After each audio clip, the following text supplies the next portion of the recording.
Programang ito ay rated SPG. Striktong patnubay at gabay ng magulang ang kailangan. Maaaring may masiselang tema, lengguwahe, karahasan, sexual, horror o droga na hindi angkop sa mga bata.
Ang kaba ko kanina, bigla lang nawala si Rhea. Akala ko nasaan na. Andun lang pala sa nagbibinta ng quick-quick. Siguro, pinakain siya ng nagbibinta ng quick-quick. Rhea, huwag kang sasama doon ha. Maraming masasamang tao doon. Naintindihan mo ba?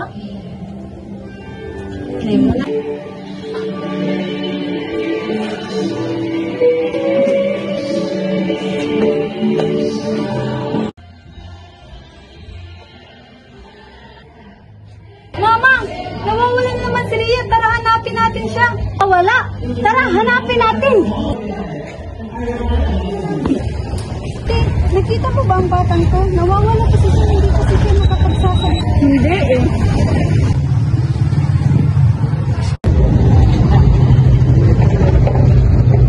Ate, may pupuntahan lang ako. Basahin mo muna dito. Oh, sige. Bilisan mo. May gagawin pa ako. Nagugutom ka ba? Mabawa ba?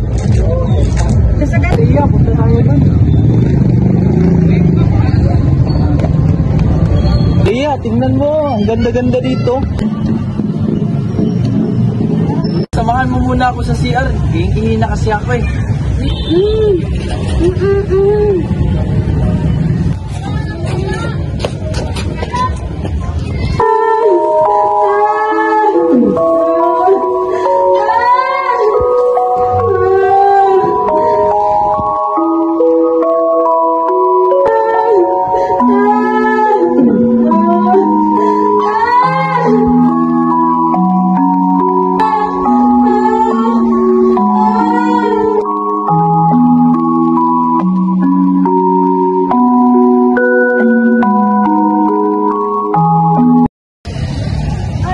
Nakita mo ba si Rhea? Oo, kanina nakita ko si Rhea sa park. Kasama niya si Lito, yung nagbibenta ng quick-quick. Kaso may... Ate, andun po si Lito.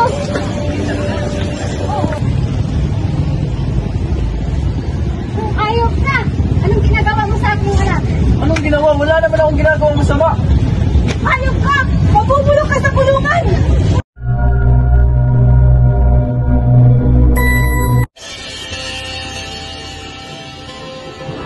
Kailan dinala si Rhea sa'yo for examination? Right after the incident happened. Can you divulge to this court what was the result of your findings?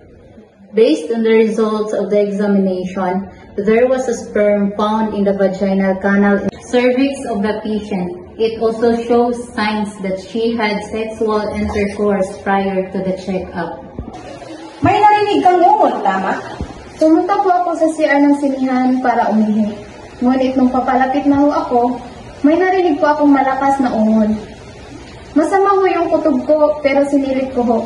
Pagsilip ko mula sa taas ng cubicle ng babae, nakatabi lang ng cubicle ng lalaki, nakita ko po sila Lito at Rhea na magkahawak ang kamay. Si Rhea ho, nasa pader at nagtatalik po sila. Sa tingin mo, ano kayang ibig sabihin ng ungol na yon? Nasasarapan ba ito o nasasaktan? Hindi ko po nakikita yung mukha ni Ria. Hindi yan ang tanong ko. Base sa tunog ng ungol ni Ria, nasasaktan ba siya sa mga nangyayari? Hindi ko po alam. Hindi mo alam o ayaw mo sabihin ang totoo? It is obvious, Your Honor, na sa hindi pagpiglas ng biktima at sa ungol na ginawa niya,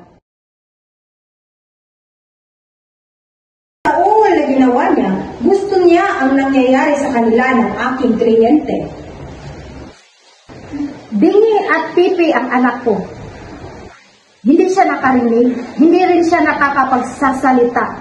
Ang sinasabi niyong ungol ay paraan niya lang yan upang humingi ng tulong. Hindi ibig sabihin na nasasarapan siya. Kaya dapat ka lang na maparusahan. Kita ko talaga kami sa part ng araw na yun para gawin yun. Nagkita? Ibig sabihin pinagtaluhan yung dalawa? Oo, siya pa nga ang nagyaya eh. Kaya magka-holding hands kami nung nangyari yun. In love po yan sa akin si Rhea pero ayaw ko sa kanya.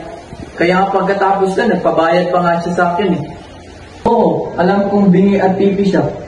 Paano niya nasabing gusto niya makipagtalik sa'yo? Ay, nakalimutan ko na ho. Nakalimutan? O sadyang nagsisinungaling ka lang? Your Honor, his answers make it clear that he is a predator. Kaya dapat lang siyang mabulok sa kulungan.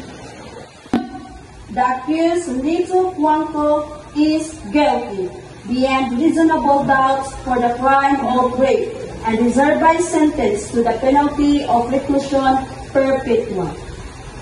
So ordered.